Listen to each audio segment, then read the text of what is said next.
Stan Phelps from MarketingLandYap.com, and welcome to episode number 9 of the Purple Goldfish video podcast. Today we're going to talk about Bonnie Raitt, and we're going to try to draw some inspiration from her most famous song, Let's Give Them Something to Talk About. We'll discuss the idea of a branded act of kindness, and then talk about marketing Lanyap and social media being an amplifier.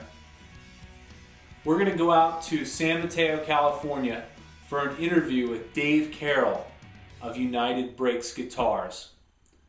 Today's podcast is sponsored by Synergy Events, an award-winning experiential marketing agency. Enjoy the podcast.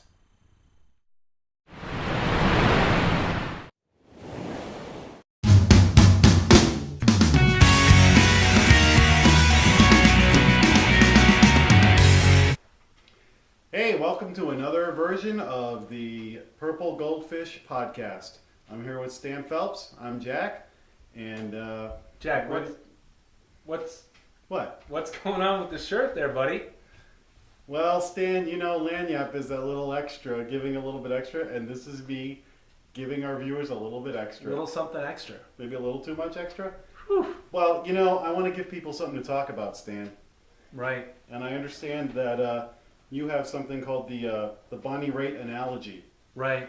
So there's only two types of music I actually dislike: country and western.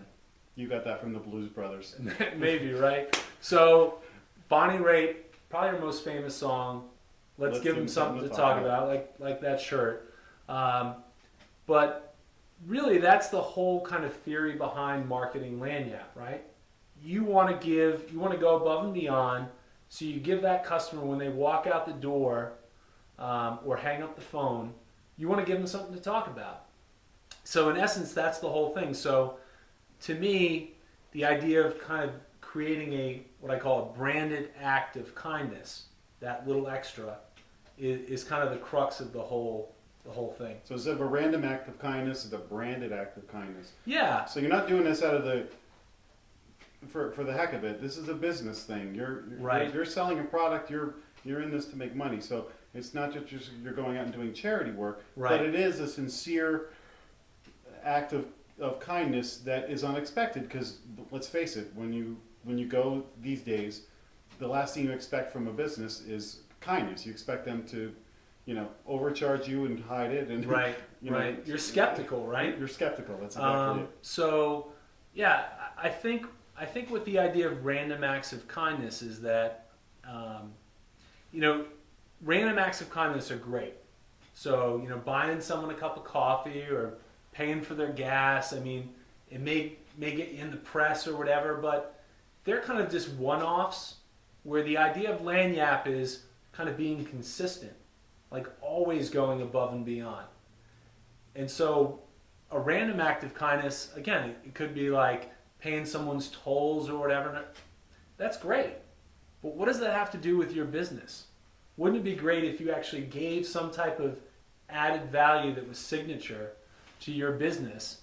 And that's where I think it goes from being random to being branded. Yep. And being a branded thought act out. of kindness. Yeah, thought. I mean, it's planned, it's targeted, it's Relevant. It's relevant, it's consistent. So there's a great post on the site if anybody wants to, on marketinglandYap.com. If you want to get literally, what's the difference between being random and being branded? Now, when you sing the Bonnie Raitt song, you don't just say talk about. No. You say tweet about, blog about, Facebook about. Yeah. So this whole idea of word of mouth is not just actual mouth anymore. It's right. Keyboard. So social media, how does that play into this quickly? Well, I think first of all, social media is kind of the shiny object. Everyone's in love with social media. I think the first thing that people need to understand is that 90% of word of mouth happens offline. All right? 90%. 90%. By the way, I think 72% of all statistics are made up on the spot. So no. 100% of the viewers love this shirt, though. Right. So no, but it's true. 90% of conversations and word of mouth are happening offline. But I think where social media can be a game changer is because of Google and the idea of search. So if somebody makes that recommendation, it's just not a one-off. That lives out there on the web. And with search being so dominant now, you leave a review on Yelp, you write a blog post about something. I mean, that can be on the first page of your Google results. So that's where you might be writing something and thinking your friends are going to read it, but thanks to these other tools like Yelp and Google, I might stumble across recommendations that people I don't know have written. Sure. So that's expanding your reach. Whereas Facebook is another powerful tool, but my community of friends, somebody's looking for a digital camera, they get recommendation. Right. That's a powerful thing too. And even in that sense, we actually did this with a digital camera. Somebody asked about it, and then you could see people that they hadn't talked to in 15 years suddenly were giving them advice about a camera. So you now had access to more than just your little circle of 10 friends you usually talk to. Right. You know? It's an amplifier, right? It's an amplifier. Yeah. So instead of being around the water cooler or the dinner table or being out at the store and talking to your friends or on a Friday night, now you put that one post out there, it can be seen by thousands of people, right? Yeah. So. And then Twitter, you can instantly connect with people that you don't know. Sure. And that's a huge... Search.twitter, I mean, it's an amazing thing, yeah. Wrap it up. And let's wrap this bad boy up. As usual, if you have any purple goldfish you'd like to nominate, go to marketinglanyap.com and tell us about it. Or what about business owners? Oh, if you need help with your business, you want us to create maybe a purple goldfish, we're up for the challenge. Maybe you could be featured on a future podcast as well. Also look for us on iTunes. We're very proud of that fact that we're on iTunes now. All right, and any feedback or questions as well. So thanks for joining us, and we'll see you on the next episode. Thanks.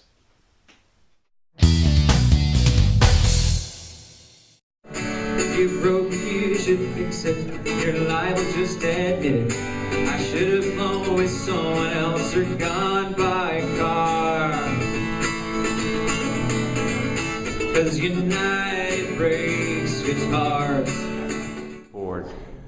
Well, I had, unfortunately, I think a typical customer service experience, a negative one that people have, where it's a long, frustrating experience. It's a war of attrition, and you give up before you usually get results. And so I had an experience where I took matters into my own hands and found a creative way to vent my frustration. And the results are that bigger companies around the world now are starting to rethink the way they do customer service, maybe out of fear, but fear is as good a motivator as anything else sometimes. And as a customer, I realized that maybe I have an opportunity to keep this going in some way to make the world a better place, one experience at a time, and that's my mission statement now. And so part of my music career now involves a website called The Right Side of Right, and people can go to rightsideofright.com. And that is a place that I invite people to come in and share their customer service experiences, good, bad, and funny, and just to show how to do it right. Sometimes by showing how it was done wrong, and sometimes by showing how it was done really well and exceeding your expectations. And because there are great companies doing wonderful things, and I want to promote those people as well. Well, we talked about this last night, but one of the best examples is in my own company with my mother Sharon. And early on in our career, if people were buying our CDs, our mother has always done our mail order. And if you bought 3 Sons of Maxwell CDs, she would knit you a dishcloth and wrap the CDs in that. Instead of a bubbled yellow envelope, you'd get this hand knit dishcloth. And it worked great. I know fans that have been fans for years and years now because they got this dishcloth. So those little things make a big difference.